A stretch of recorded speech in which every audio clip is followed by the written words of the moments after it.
kita. Riko keke bengi-bengi nang endi ucul-uculan kaya ngene? Ya. Golek. Hah? Golek apa? Mobil nggo ngopo? Ya. Iya. Riko nang apa atau pamit? Oh, guyu. Delokke ki dulur tekan pasar golek bengi-bengi jam piro Riko kaya ngene ora gawe wirang nyong. Hah? Wirang apa? Nggih. Awane nek kok ngene ucul-uculan bengi ki arep luru apa? Darani maling Riko ring pasar golo. Ya Allah. Guyune Riko delok ki yo. Gawe otren bae jenenge sapa? Samindul. Samindul tukang ucul. Heeh purna. Heeh. Heeh.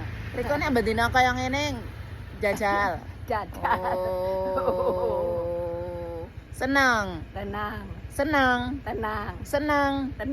Seneng gawe wong bingung. Bingung. Oh, alah. Ilaha illallah.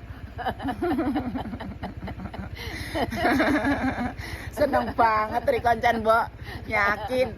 Ya Allah. Yo. Seneng banget Riko nek kok ngene kebangetan cenok tenan. Oh, alah. Urung tekan golek kulon. Lah makane nyolek golek ngantek bingung kaya ngene ya Allah, jebule tekan pasar golek. Ceklan sing kenceng ya. Heeh.